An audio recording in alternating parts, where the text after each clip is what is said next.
ನಮಸ್ಕಾರ ಸ್ನೇಹಿತರೆ, ಗೃಹಲಕ್ಷ್ಮಿ ಯೋಜನೆಯಲ್ಲಿ ಬೆಳ್ಳಂಬೆಳಗ್ಗೆ ಭರ್ಜರಿ ಗುಡ್ ನ್ಯೂಸ್. ಹೌದು, ಎರಡು ಬಿಗ್ ಟಾಪಿಕ್ ಗಳಂತ ಹೇಳ್ಬೋದು.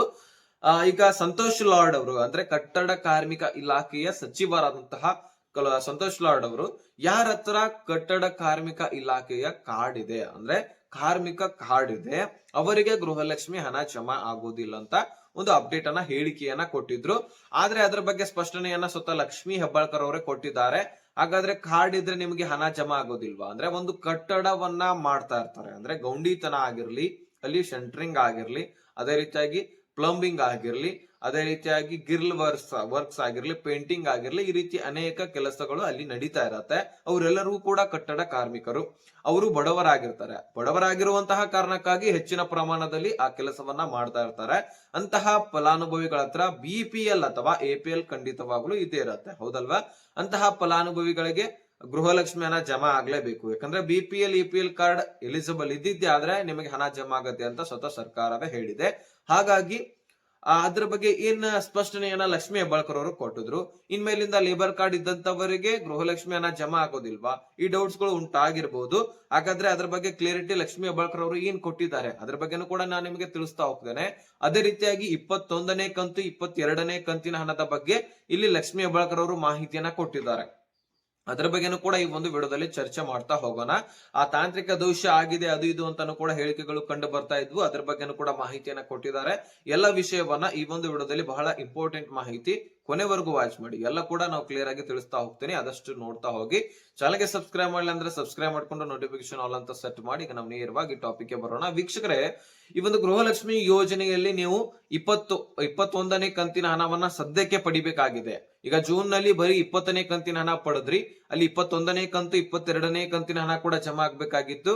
ಇಲ್ಲಿ ಸದ್ಯಕ್ಕೆ ನಿಮಗೆ 21, 22, 23ನೇ ಕಂತಿನ ಹಣ ಬರಬೇಕಾಗಿದೆ. ಈ ಜುಲೈ ತಿಂಗಳ ಹಣ ಕೂಡ ಬರಬೇಕು. ಆದ್ರೆ ಇಲ್ಲಿ ರಾಜ್ಯ ಸರ್ಕಾರಕ್ಕೆ ಏನ್ ಅನ್ಕೊಂಡ್ ಬಿಟ್ಟಿದ್ದಾರೆ, ಬರೀ 2 ಕಂತುಗಳನ್ನ ಪೆಂಡಿಂಗ್ ಉಳಿಸಿದೀವಿ, ಹಾಗಾಗಿ ಇನ್ನು 2 ಕಂತುಗಳನ್ನ ಹಾಕಿದ್ರೆ ಮುಗಿದೋಯ್ತು ಅಂತ ಅನ್ಕೊಂಡಿದ್ದಾರೆ. ಆದ್ರೆ ಹಾಗಲ್ಲ, ಇನ್ನು 3 ಕಂತುಗಳು ಬರಬೇಕಾಗಿದೆ. ಈಗ ಜೂನ್ ತಿಂಗಳದ ಮೇ ತಿಂಗಳವರೆಗೂ ಕೂಡ ಹಾಕಿದೀನಿ ಅಂತ ಲಕ್ಷ್ಮೀ ಹೆಬ್ಬಾಳ್ಕರ್ ಅವರು ಅಪ್ಡೇಟ್ ಅನ್ನ ಕೊಟ್ಟಿದ್ದಾರೆ. ಆದ್ರೆ ಮೇ ತಿಂಗಳದ ಹಾಕಿಲ್ಲ, ಏಪ್ರಿಲ್ ತಿಂಗಳದ 20ನೇ ಕಂತಿನ ಹಣವನ್ನ ಹಾಕಿದ್ದಾರೆ.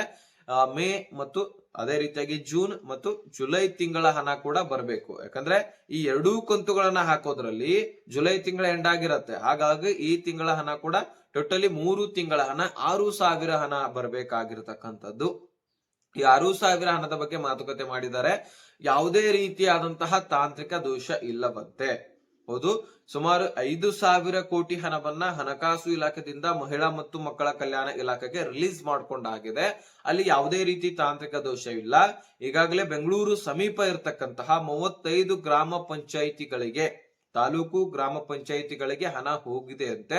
ಅಲ್ಲಿ ಏನೇನ್ ಪ್ರೊಸೆಸರ್ ಇರುತ್ತೆ ಅದನ್ನೆಲ್ಲ ಮುಗಿಸ್ಕೊಳ್ತಾರೆ. ಯಾಕಂದ್ರೆ ಮಹಿಳಾ ಮತ್ತು ಮಕ್ಕಳ ಕಲ್ಯಾಣ ಇಲಾಖೆದೇ ಆದಂತಹ ಸಾಕಷ್ಟು ಕೆಲಸ ಕಾರ್ಯಗಳಿರ್ತವೆ.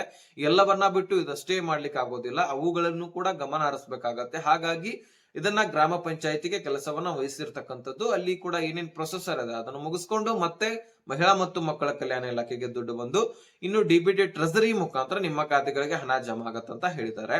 ಈಗಾಗಲೇ ಗ್ರಾಮ ಪಂಚಾಯತಿಗಳಿಗೆ ಹಣ ಹೋಗಿದೆ, ಅಲ್ಲಿಂದ ಬರ್ಬೇಕಷ್ಟೇ. ಇನ್ನು ನಿಮ್ಮ ಖಾತೆಗಳಿಗೆ ಅತಿ ಸ್ಪೀಡ್ ಆಗಿ ಡೆಫಿನೆಟ್ಲಿ ಜಮಾ ಆಗೋದು ನಿಶ್ಚಿತ ಅಂತ ಅನ್ಬಹುದು. ಸೊ ಅವರೇ ಸ್ವತಃ ಅಪ್ಡೇಟ್ ಅನ್ನ ಕೊಟ್ಟಿದ್ದಾರೆ. ಇದರ ಬಗ್ಗೆ ನಾನು ಹಿಂದಿನ ವಿಡಿಯೋದಲ್ಲಿ ಅವರು ಹೇಳಿಕೆಯನ್ನ ಲೈವ್ ಪ್ರೂಫ್ ಆಗಿ ಕ್ಲಿಪ್ ಸಮೇತ ನಾನು ನಿಮ್ಗೆ ತೋರಿಸಿದ್ದೆ. ಯಾರು ನೋಡಿದ್ರಿ ಅವ್ರಿಗಂತೂ ಗೊತ್ತಿರತ್ತ. ಇನ್ನು ಈ ಲೇಬರ್ ಕಾರ್ಡ್ ಹೊಂದಿದಂತವರ ಮಾಹಿತಿ ಕೊಡ್ತೀನಿ ಕೇಳಿ. ಯಾಕಂದ್ರೆ ಬಹಳಷ್ಟು ಕಟ್ಟಡ ಕಾರ್ಮಿಕರು ಗೃಹಲಕ್ಷ್ಮಿ ಯೋಜನೆಯಲ್ಲಿ ಫಲಾನುಭವಿಗಳಾಗಿದ್ದಾರೆ. ಹೌದು, ಕಟ್ಟಡ ಕಾರ್ಮಿಕರ ಹೆಂಡತಿಯರು ಈ ಒಂದು ಗೃಹಲಕ್ಷ್ಮಿಯರಾಗಿದ್ದಾರೆ.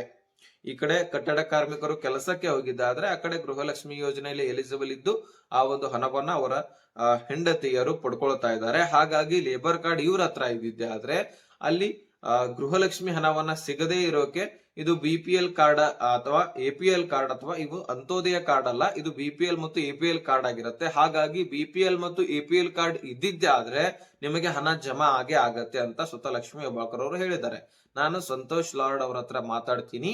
ಯಾರು ಲೇಬರ್ ಕಾರ್ಡ್ ಇದ್ದಂತವರೆಗೆ ಈ ಒಂದು ಗೃಹಲಕ್ಷ್ಮಿ ಯೋಜನೆ ಹಣವನ್ನ ನೀವು ಪಡ್ಕೊಳ್ತಾ ಇದ್ದೀರಾ ಅಂತ ಅನ್ಕೊಳ್ಳಿ.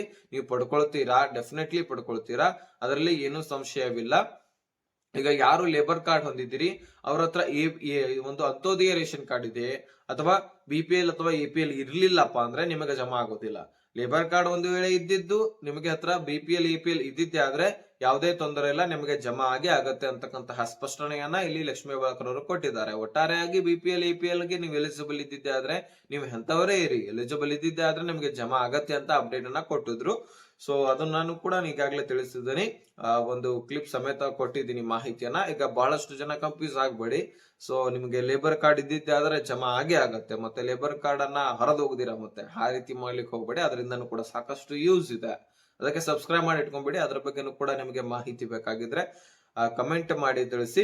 ಸೊ ನಾನು ಮತ್ತೊಂದು ವಿಡಿಯೋದಲ್ಲಿ ಸಪರೇಟ್ ಆಗಿ ನಿಮ್ಗೆ ಮಾಹಿತಿಯನ್ನ ತಿಳಿಸ್ಕೊಡ್ತೀನಿ. ಲೇಬರ್ ಕಾರ್ಡ್ ಅಂತ ಕಮೆಂಟ್ ಮಾಡಿ ಸಾಕು.